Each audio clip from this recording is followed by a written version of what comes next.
Hey everyone, I'm Brad from Calgary. This is Sean from Cambridge, Ontario. I'm Terry from Cornwall, Ontario. Hey, this is Larry from Pitt Meadows, British Columbia, and you're listening to the Towing Life Podcast.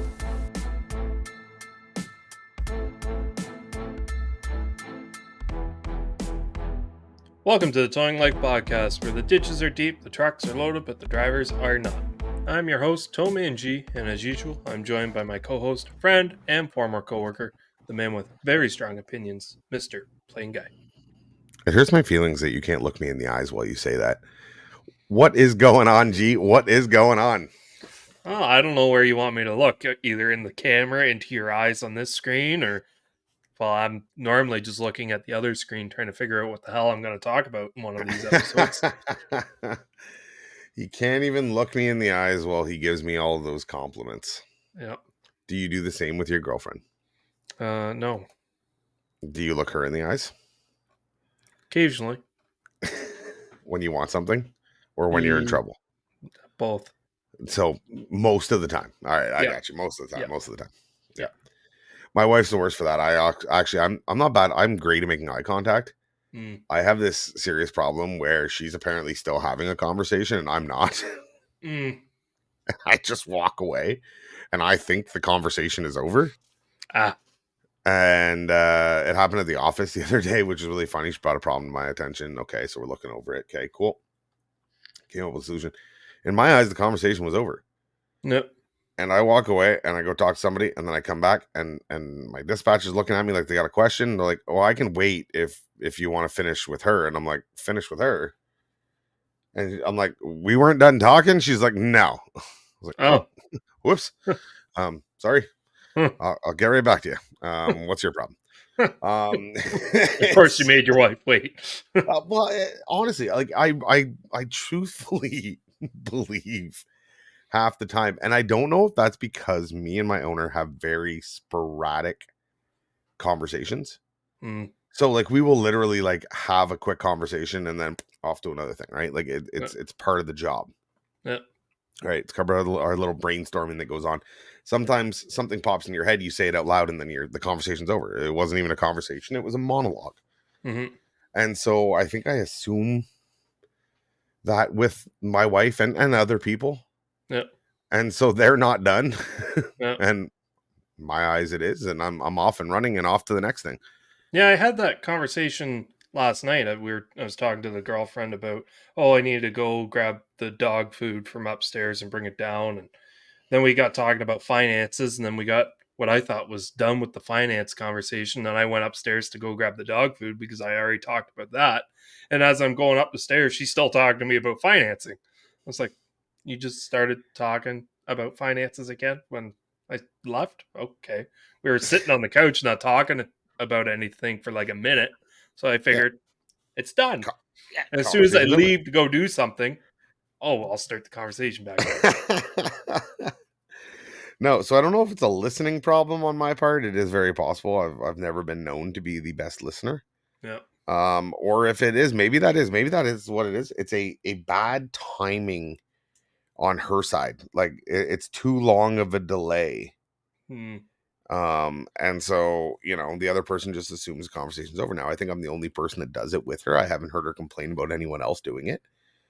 So that would lead me to believe it also really depends on the conversation too. Like if it's a conversation that there's a fine line that needs to be walked, I need to take a little bit of extra time to like figure out exactly what I'm going to say.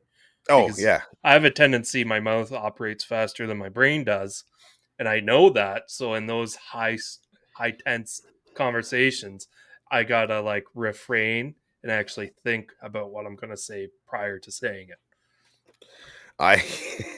I recently had a conversation with my owner, and so I called him up and I had to talk about, I don't remember what it was about, but I asked him, "Are you 1069?" Right? Which is 10 codes for, are you in private? And he goes, "Yeah."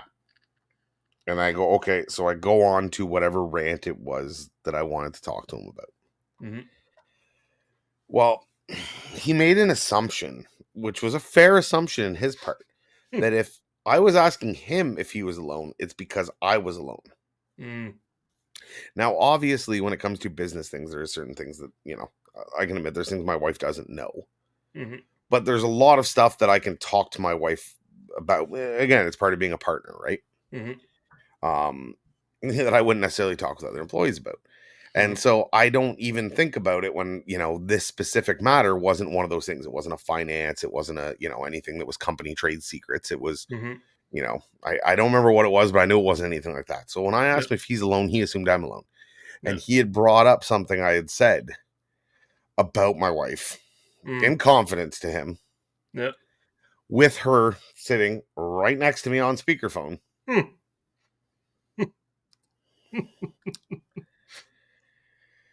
And it didn't go over well.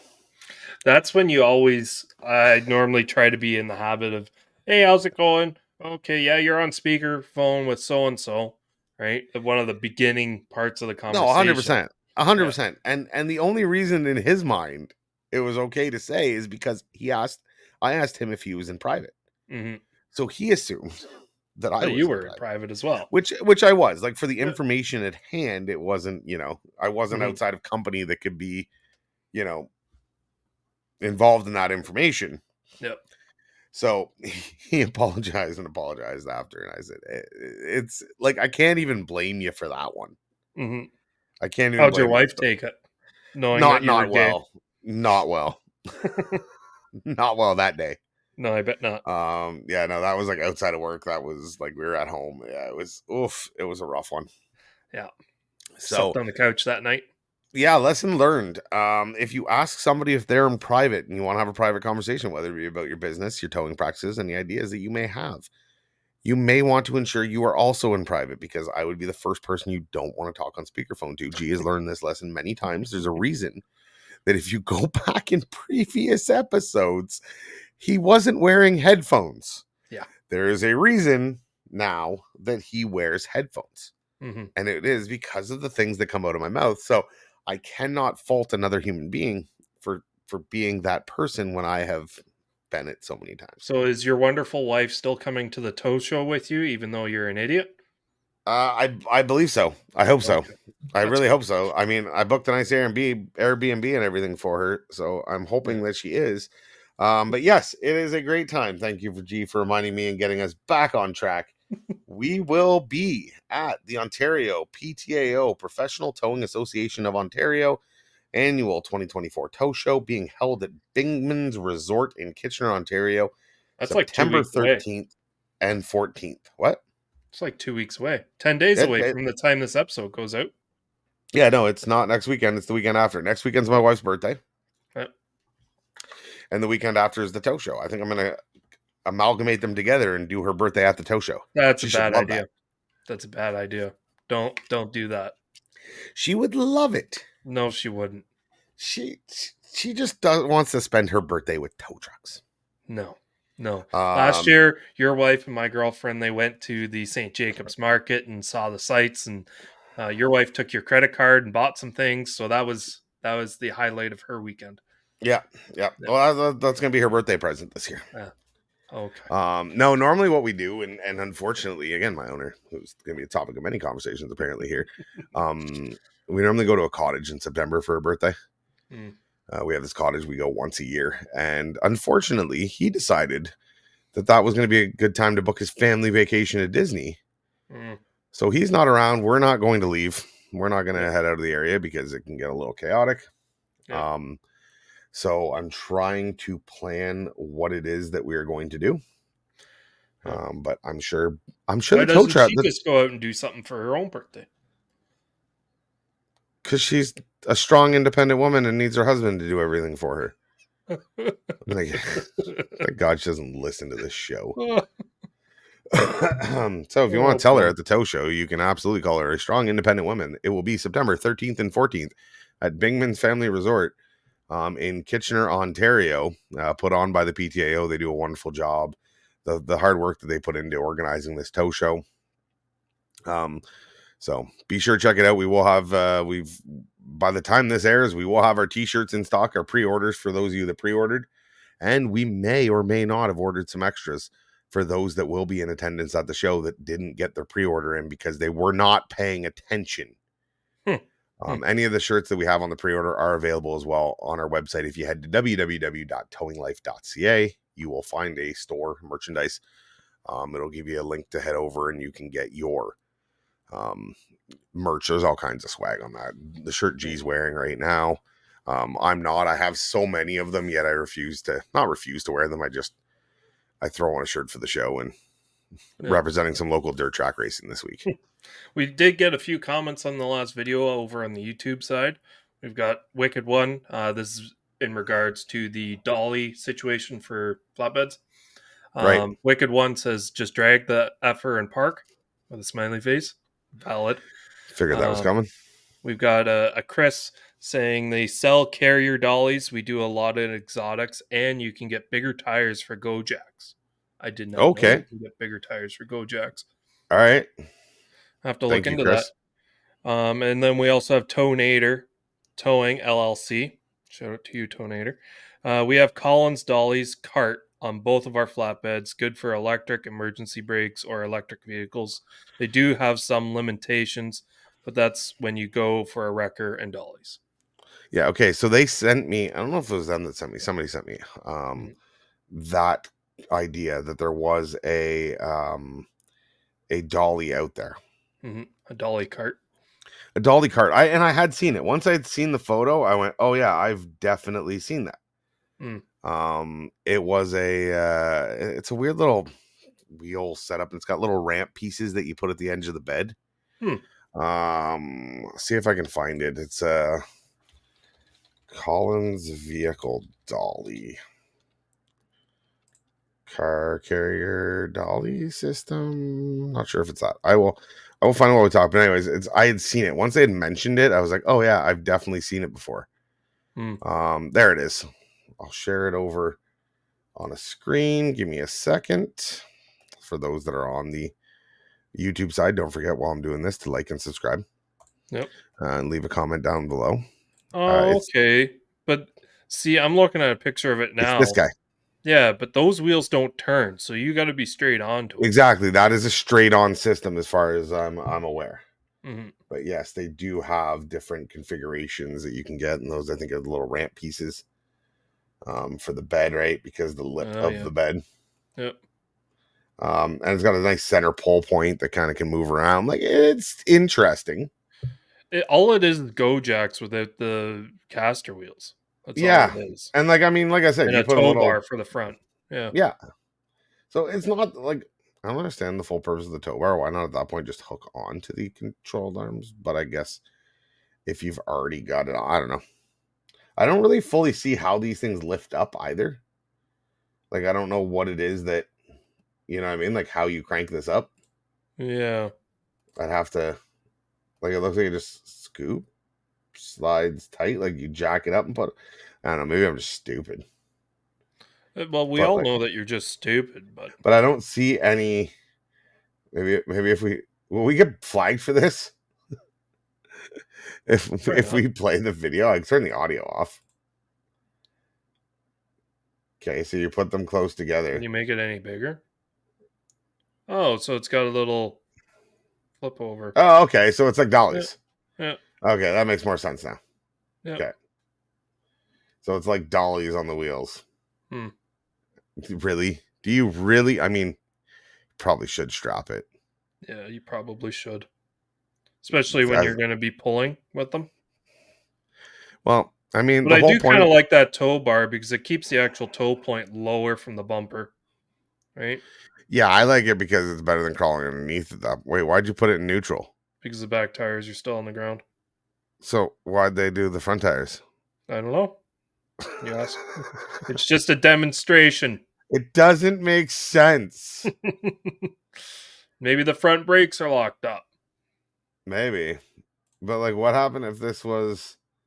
Oh, wait, we're looking at new technique. Wait a second. Is this motorcycle? Yeah, you can do the same thing. You can use it as a motorcycle with the same piece. My God, the poor audio listeners are not getting the full effect of this, but please head over to the YouTube side and check this out. That is kind of sketchy as shit. Yeah. This video also looks like it was filmed a very long time ago. And they sell adapters for missing wheels. Yeah. I mean, Collins has some stuff figured out, man. I'm telling you, they're not. I mean, like, if you bought into the system, it does seem like you can do. It's got broken ball joint things for your just your brake pads and rotors. You can use it as a motorcycle carrier, plus your generic emergency brake stuck on. I think if you already had set of Collins dollies and you wanted to keep your loyalty to the said company, you could probably get some use out of it, 100%. But I mean, to go out and if your only thing was, hey, I've got an issue, I've already got the motorcycle transport figured out, I've already got a set of standard ball joint skates for anything else, I wouldn't go out and buy this system just for the emergency park brakes being stuck on. I would. I think it's good when you can incorporate it. Like if you didn't have a good method of loading motorcycles by yourself onto a deck and you're like, hey, this can do that. Okay, Plus, what's a good method for loading motorcycles on your deck then? Like, what do well, you do? if you have a thing of Velcro, you wheel the bike onto the bed, Velcro down the brake handle, put it over on the kickstand, then you can slowly raise the bed up, put a strap on it before you It's slowly still a raise little the bed up. sketchy, but yeah, Yeah. this thing's actually kind of cool. Yeah. I don't think I'd use the motorcycle side of it, but it is cool. Yeah. No, I so mean, yes, for those big, heavy bikes, it could be useful.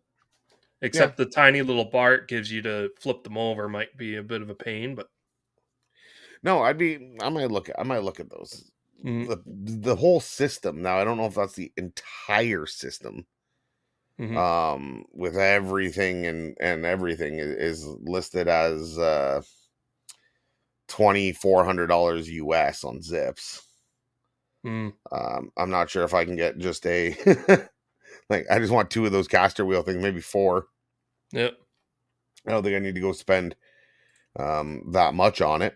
But On the yeah, no, there's Collins definitely website itself, the set comes with one pair of aluminum carrier dollies, one pair of tie down straps, one aluminum tow bar, one pair of bed ramps. And the specs, it weighs about 75 pounds for the complete set. Uh, The dolly weight's 25 pounds and it's got a 4,000 pound capacity per dolly pair. yeah, so okay, so the set of 4 is $2,400 on Zips, the set of 2 is $1,600. Yep. And like I said, you don't even need like that pull bar from depending on your scenario, right? You get 2 back tires that are locked up, you put the 2 on. Mm-hmm. You get it's something that I might look into. I'd like to like a little air. I'm curious to the bigger tires on the uh Go Jacks that we were discussing. Mm-hmm. I'm interested in that as well. But was there any more comments on or any more comments on the YouTube side that I gotta get to or No, I think that's about it. no? So thank you and do not just drag it in park. Whoever that was. God. Tonator, actually, I have a mug of theirs. Yep. They brought me a metal like stainless steel like drink cup thing, Yep.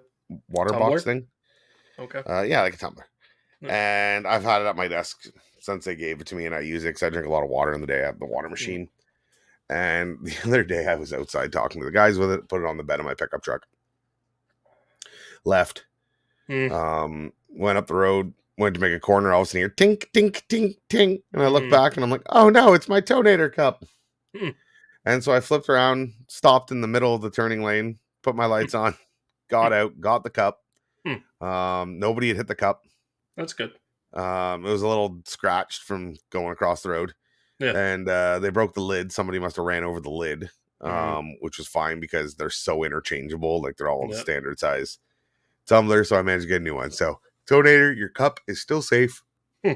Back on my desk where it belongs and not on the bed of my pickup truck. So a couple other things. So we got to the tow show. We got into our YouTube comments.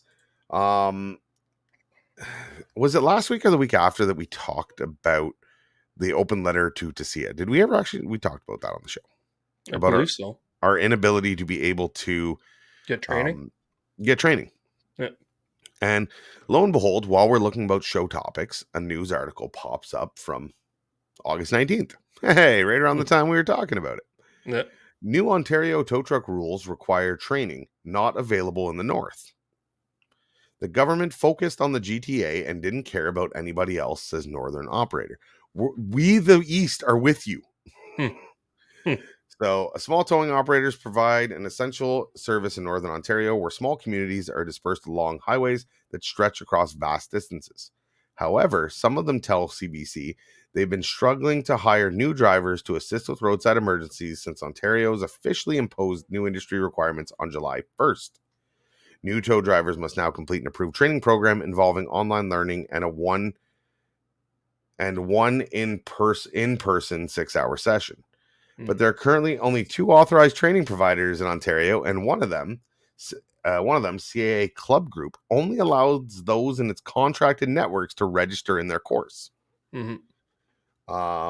That leaves Recmaster as the sole option for private operators that need to hire new staff. This article is over in the CBC. We will link it. I will remember to link it in the episode description this time.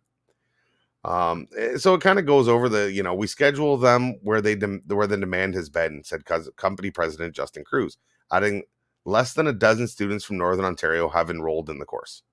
So Recmaster is kind of stuck in a hard spot because they're like, look, I can't go up to Thunder Bay and do a course every 3 weeks. Yeah. Because there just isn't the demand, right? There's costs that come with doing this. Mm-hmm. And we understand that. But wasn't it when we first went over it, it said at your choosing of location? Wasn't that something in the TASIA? Kind of, yeah, but there's got to be an available course for you to choose. Yeah. There might be 3 different locations they can pick. None of them are near you.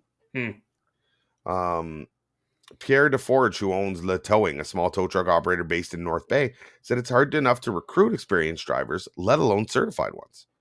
Everybody's license is whose license is working already. Mm-hmm. After a few weeks of trying, he eventually hired someone and paid them while they waited for one of the few available spots for the in-person training in Toronto. Wow, that's a nice guy saying, hey, I'll take a gamble on you and pay you while you wait until this training course comes available. Yeah, getting this person certified cost DeForge $1,400 in course fees and travel expenses, which he says is a lot of money to pay for a new hire that might not even end up wanting to stay on the job. Mm-hmm. They should give him a temporary 6-month certificate so people can see the work really suits them, he said. Oh my goodness, I'm going to the north. You are my people. It's almost like they listen to our podcast. Oh, I doubt it was. No, I think this is like common sense prevailed in this in many different areas. Yeah. At Lafon's Towing and Recovery in Sturgeon Falls, owner Pierre Lafon said the lack of access to training in the north is proof the province was thinking about the south when it designed this policy. The government focused on the GTA and didn't care about anybody else, he said. What about us small companies up north? We have to travel to do this. It makes absolutely no sense. Mm-hmm. Legault said he wanted his company to become an approved training provider as he has several drivers with decades of experience on his payroll. But he didn't meet the criteria listed in the application package the province sent to him. Mm.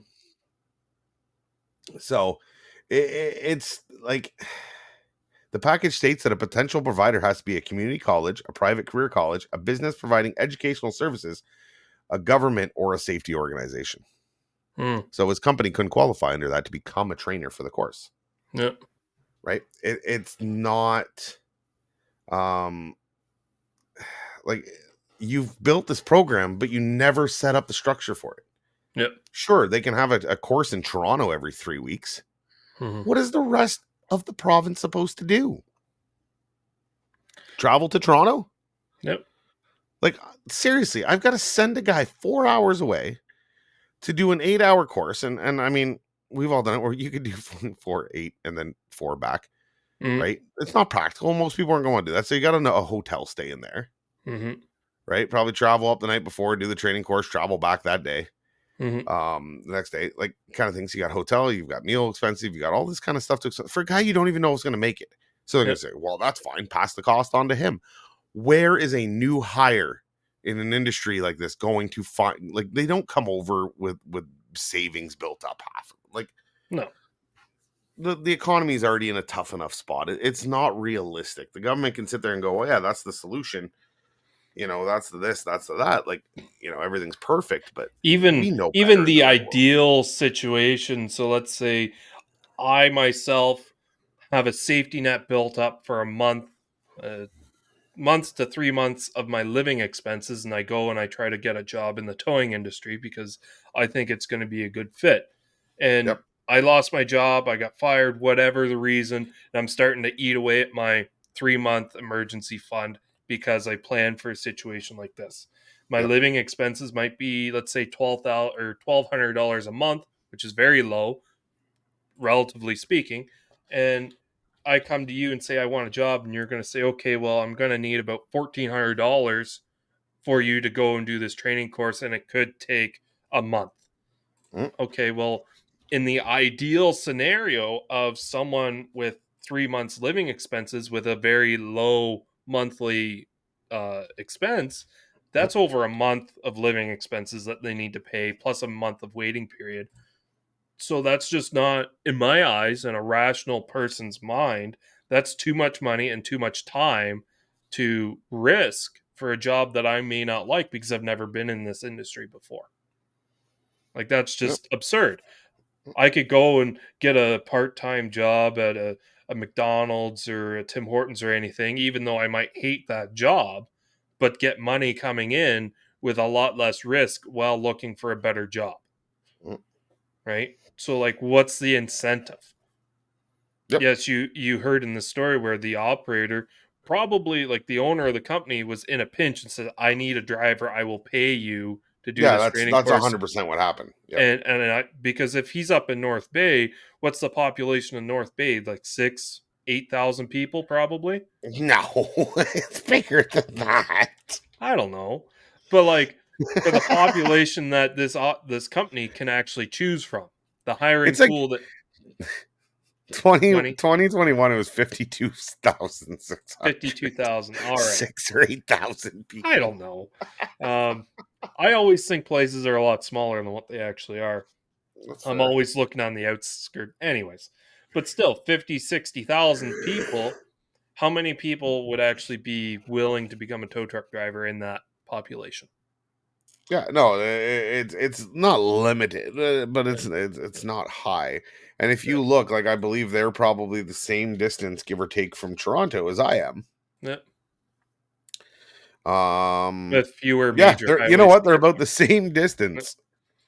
And they're not the most north. Like, to. what's going on in Nipigon? Like, along these highways, like around the Trans Canada, Mm-hmm. like out in Wawa. Like, where, these are real names for you guys listening in the States. These are real names. What about if Um, someone's in the Sioux, Thunder Bay, right? the Sioux. Yeah. Like, yeah, like what, like, like, if they're gonna have these in, let's say Toronto is going to be the hub of training. Mm-hmm. Okay. And you're a towing company out in Thunder Bay. Mm-hmm. We're not talking flights, because flights it's a 15-hour drive Yeah. from Thunder Bay to Toronto. I thought it was North Bay from the uh, article that you read. No, the article is from North Bay. Oh, okay. I'm okay. So North Bay goes up like straight up from Barrie, Yep. right? Yeah, Parry past Sound, you go up Sunridge to and North Bay, everything. and you got Yep. Sudbury near there. But like, it's a 2-hour flight, Mm-hmm. and it's a 15-hour drive Yep. if you had to send somebody for training in Toronto. Yeah. Like, are we, and there's, again, not the farthest. Now, I feel like once you get up in like Petwinuk and stuff, like north, I Mm-hmm. I I'm a big believer. I don't even know if there's roads up there, but if there is, they just ain't have. There's no MTO up there. No. You know what I mean? Like, there's Oh, but you no. got tiny little towns like Kenora that's up by the Winnipeg border. Yeah. That would Yep. be Exactly. Kenora's another one. Yeah. yeah. How far away are they from Toronto? They're even farther. They're even farther. So, um, remember, like, 19 hours and 30 minutes with tolls, and it's in a different time zone. Yeah, no. So there's all these towns, and like there's a major highway that runs through there, right? Like even if you go up through North Bay and everything like that, the 11, like that's a major road. Yep. Like so, you have towing companies along all these stretches, Mhm. and what are they supposed to do? So we feel bad and we kind of complain we're down in the east end of it, but northern is no better. Deep No. River, Pembroke, Petawawa, all those, like Ottawa hasn't even hosted a course, our nation's capital, Mhm. which I had to explain to an American recently that Hmm. he's like, I heard there's no training in Ottawa. Didn't Ottawa pass the laws? And I'm like, okay, we're going to do geography here and a little bit of Canadian politics on how this works. Mhm. Yes, Ottawa is our national capital. It Yep. is not our provincial capital. Our provincial capital is where the tow trucks keep shooting each other. Yeah. And where sketchy companies have created the introduction of Tasia. Mhm. I mean, Ottawa was actually pretty sketchy for a bit too, but Yep.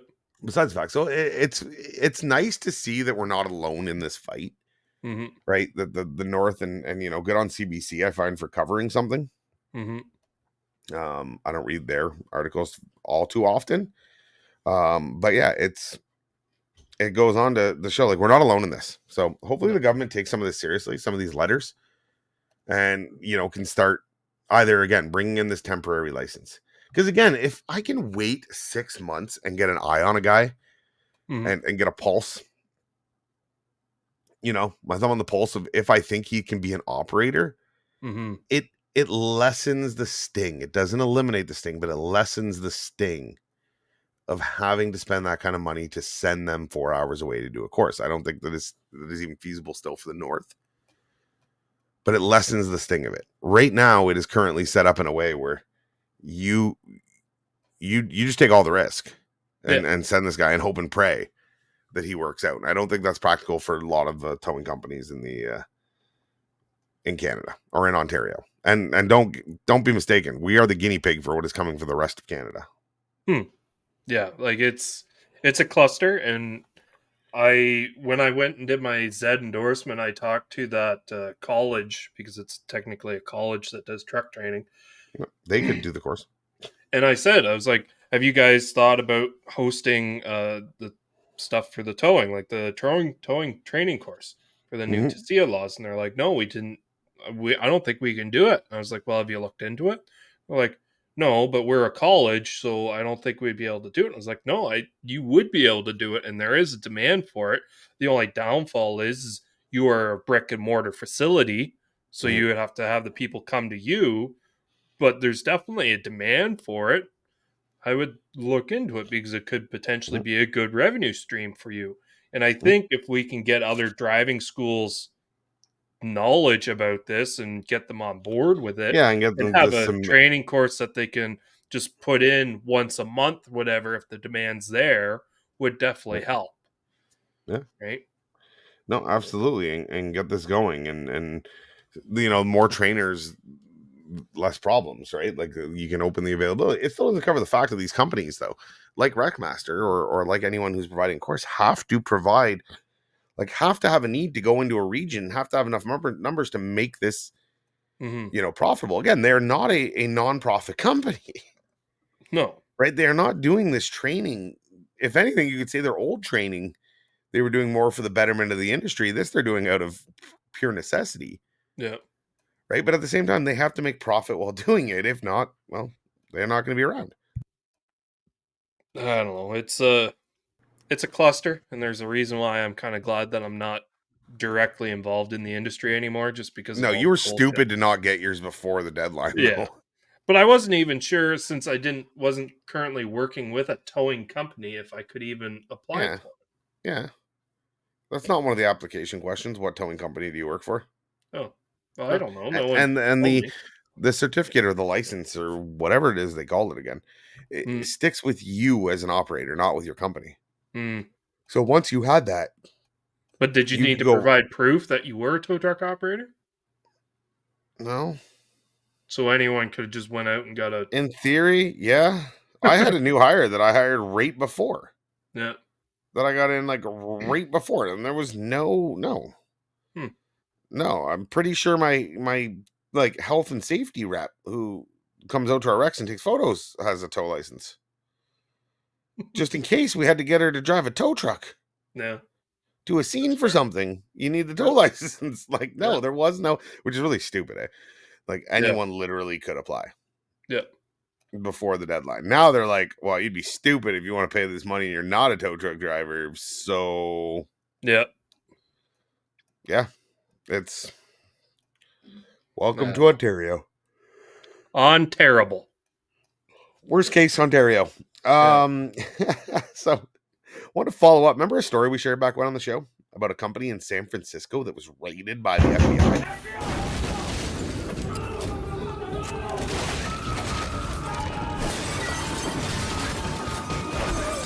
Oh yeah. Forgot about that. Oh, yeah. Specialty towing down in San Francisco. Well, the list of charges, we found a follow up. The list of charges have come out against them. And I'm not going to lie, they're pretty clever. Hmm. They're pretty clever.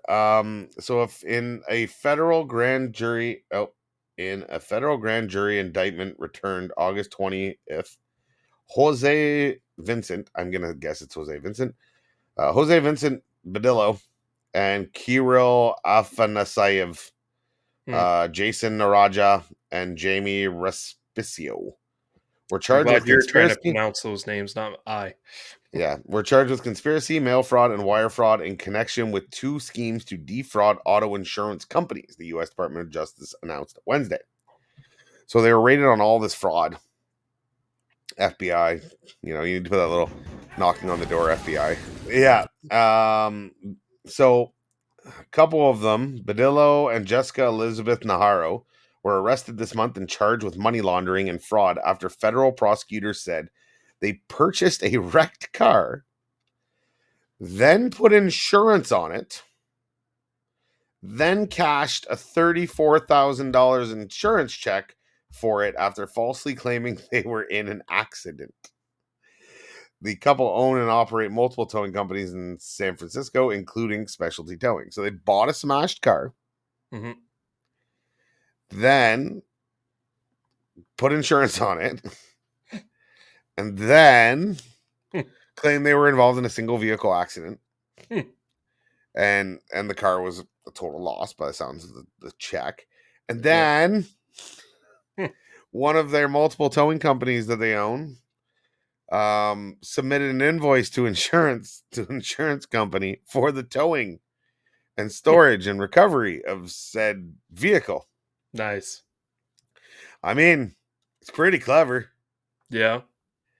But not clever enough because they got caught. It sounds Well, like they it's had multiple. clever. It's just they didn't implement it in the correct way. Yeah, it wasn't executed. Yeah. As part of a second scheme, Badillo Respiazzo are accused of submitting fraudulent insurance claim on a wrecked car that Afanasayev purchased in May 2019. The indictment alleges that the car was not drivable when they bought it. They obtained an insurance policy on the vehicle. Yep. Then again, reported they amended. So it was multiple times that they did this.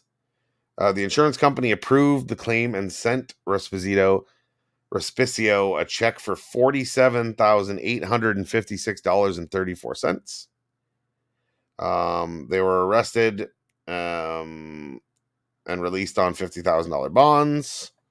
They're due in court September 9th for their initial appearance and arraignment. There is nothing yet on what they what is like maximums that they're looking at. Wow. Oh yeah, the police launched an investigation into the company in April after a viral video appeared to show one of its trucks trying to tow an occupied car in downtown San Francisco. Yeah. So like it all came to light because they started getting investigated after they tried to tow a car with a person. Like, man, you went on a rough. Yeah. So there's been weren't we talking about that like last week or 2 weeks ago? If you're gonna do something dumb, you don't want to draw attention to yourself. Yeah. And that's just drawing attention to yourself. 100%. No, it's well, that was probably a worker doing something stupid, and but no, it's true. Every time we impounded a vehicle, or you read it in the police blotter in our area, would it be like police sees like a couple kilograms of drugs? Yeah. And it's like the vehicle was traveling 40, 50 kilometers above the speed limit on the highway. And you're like, Yeah. It's like, if you're going to be why? dumb, you got to be tough. Yeah, and you're about to find out if you're tough. Yeah. So no, it's I mean, it's a bad look for the towing industry when Oh, we big read time. these kind of articles. Like that was the joke we made when we were going through looking for articles, right? We're like, we want to talk about this. No, I'd rather not talk about a bad thing like that. And then it's like, oh yeah, but I also can't find good. Mhm. Like I think I looked through 40 different headlines.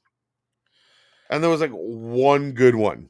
I found one that's decent, and I say decent because the headline, and I will put a link in the description.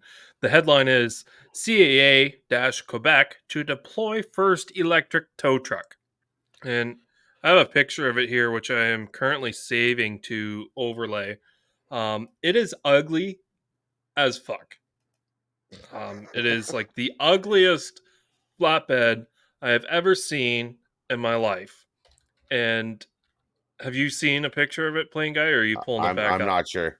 I'm not sure. I can Um, pull it up. I'll pull it up on the screen though. yeah, it's a cab over truck, and it's got like a set of race ramps underneath the deck, which is cool, but it's got zero toolbox space other than the headache toolbox that it has for the light pylon, uh, because it's got the battery where the toolboxes would be underneath the bed. So I'm not a big fan of that. However, the article goes on saying CA is deploying what it says is the first all electric tow truck in North America, a Lion 5 that will serve the Quebec market.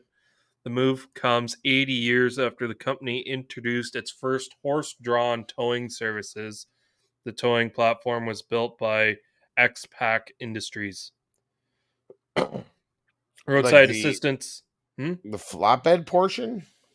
No, it comes 80 years after the first horse drawn towing service, I guess, for CAA. I want to know how many horses CAA had. Roadside assistance has always been CAA Quebec's DNA. Well, obviously, that's what the fucking company does. And it goes without saying that we are taking the lead in electric towing. We have a responsibility to set an example and take leadership role in protecting the environment, said Mary Soli Tremblay, president and CEO, in news release. The truck has a capacity of 210 kilowatt and a range of up to 310 kilometers, which I guess is okay for city towing, but it would 100%. not be good out where we are. The 800-volt battery packs are designed by Lion Electric. CA plans to put the truck through its paces in a variety of towing situations and weather conditions in the coming months. They also operate other electric vehicles, including a Hyundai Icon. I don't know Ionic. that. I think it's Ionic. I can't read it. I don't have the article open, but yeah. Yeah, a Ford F-150 hybrid and an F-150 Lightning. Ooh, an F-150 Lightning. Well, they're starting to see more and more of those. Yeah. I mean, we're gonna see more stuff like this. I'm looking forward to the Edison Motors trucks when they come out. Mm-hmm. I kind of want to talk about them more. I'm gonna reach out to them to see if we can actually get them on the show. But obviously, a full electric tow truck, you're gonna run into the issues of you get on scene to do a wreck and the police need you to sit there and wait, and well, you're on the side of the highway, so you need to have your beacon lights on. Or what if this recovery takes a long time and you got to keep manipulating the bed? Well, that's just draining down your battery. To where a hybrid option, you always have the generator built in that can keep you topped up.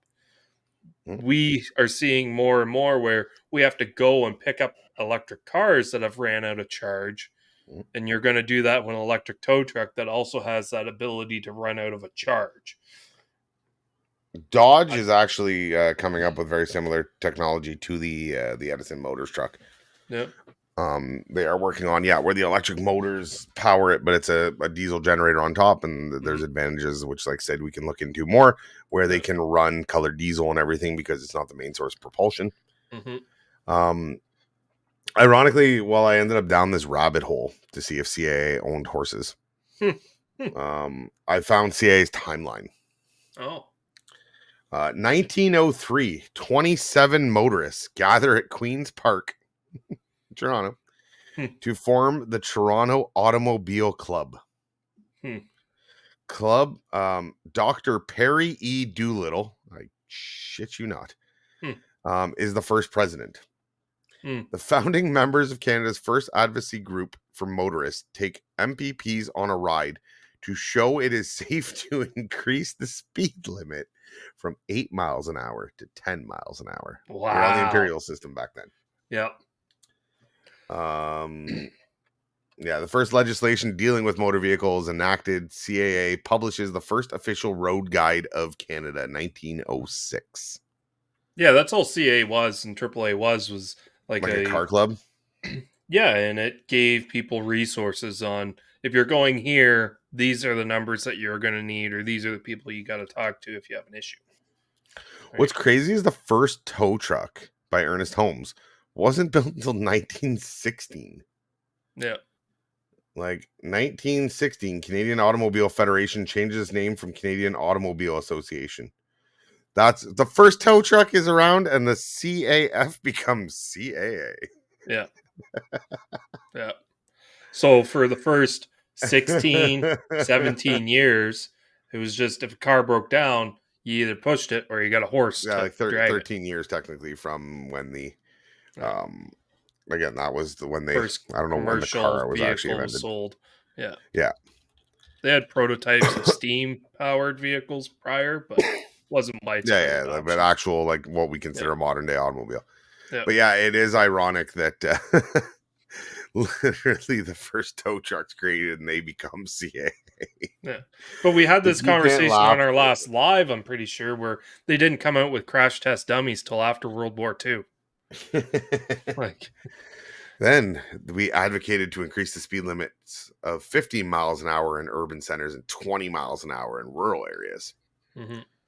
But yeah, no, it's crazy how far they've come. But yes, electric tow trucks, scary thing. Not scary. I mean, technology's got to advance, and a lot of people say that. Like, you're a big believer, right? You do the same thing. Oh, well, it's not practical to have that kind of range. You're right. It's not, but technology isn't going to advance unless we're using the technology. Right? Like, if you don't start... to be money in that industry to help advancement. Exactly.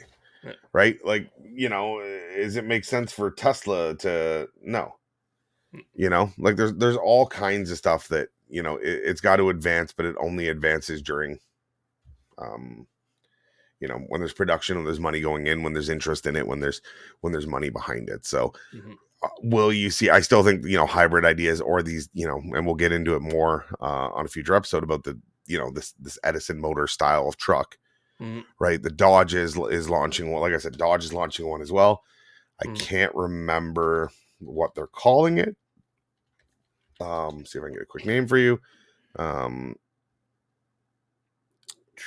Is it the Dodge? Which does make sense because most engines are Ram Charger. The Ram Charger that used to be a great name. It's not a new name. They're bringing that back. The Ram Charger used to be like a pickup with a station wagon back over top of the bed. Yeah, but you can understand the reference in this Ram Charger diesel. Yeah, it charges itself. Yeah. But generators are a lot more fuel efficient. The wear is a lot less because they run on a constant RPM. They can be designed to run at that constant RPM instead of the fluctuating, because diesel generators are a lot less maintenance hungry as over-the-road diesels are. Right? So you're getting all the perks of that, plus the perks of immediate torque with electric motors. Like, I'm not against electric vehicles, like the concept. They do bring a lot of benefits to the whole driving aesthetic and ability to go down the road.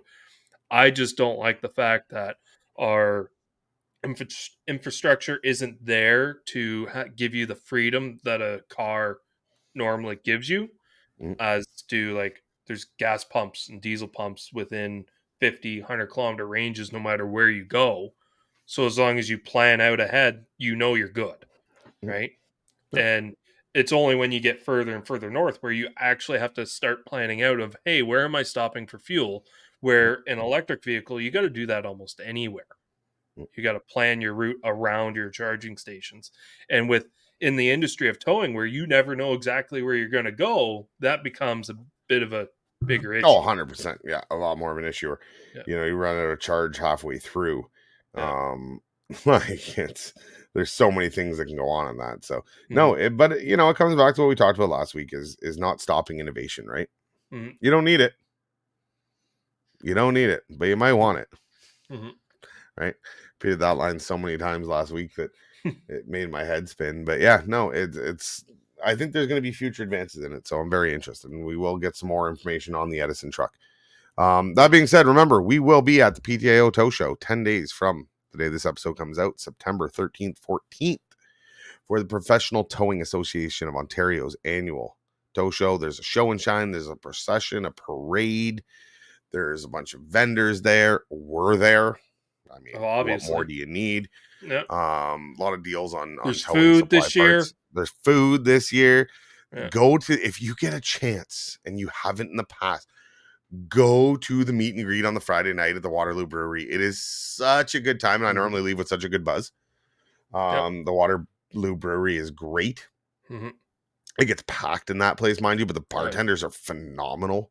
Yeah. And we normally hang out on the patio. Yeah, just the little fake fire pits. Yeah, awesome little patio fire pits. So yeah, head on over to Kitchener. Book it now. There's camping. Geez, hauling down I mean to give away your situation, but you were hauling down like a trailer. Yep. He can like, if you reach out to him, you can probably go stay with him. I think he's got a whole house. He's bringing a whole house down. Yeah, no. Him and his girlfriend are probably looking for company. So no, I mean, we got our dog. We're bringing our dog, and just crashing his trailer. It's fine. Yeah, no. They have cabins, camping spots, Airbnbs in the area. There's awesome hotels that you can check out as well. There's a women's luncheon my wife normally attends. I think she's going to be attending again this year. Really promoting women in the industry. There's guest Wasn't speakers she throughout. voluntold to go that last year, which kind of defeats the purpose? What? Wasn't she voluntold to go to that last year? Yeah, but she really liked it. She actually, I asked her after, was it like a good idea that you went or whatever? And it wasn't that she was voluntold. It's that we, the company wanted to support something. And so we're like, all right, we'll support, we'll spend, we'll buy tickets to this and see who we can send and stuff. And she had a great time with it. She thought it was really good. So good. There's EV training. There is this training that you can't get for new operators that will be hosted at the course. Yeah. That is, maybe they are offering. It could be full, so hurry up and head over to PTAO.org, and maybe confirm your spot. Or if you're through Recmaster, it should be through them. If you've completed your online portion, you might see it available as an online or as an in-person course in your area soon. So we will see you in Kitchener at the show, September 13th and 14th. Other than that, we will see you again. So will we see them again next week? We're going to see them this comes out on the 3rd, and then it comes out on the 10th, and then so we will see you guys one more time before we actually go to the show. Yeah. So on behalf of myself, my wonderful co-host, Mr. Tomanji, we thank you for coming out for another episode of the Towing Life Podcast, and we will see you again next week. Take care. Toodles.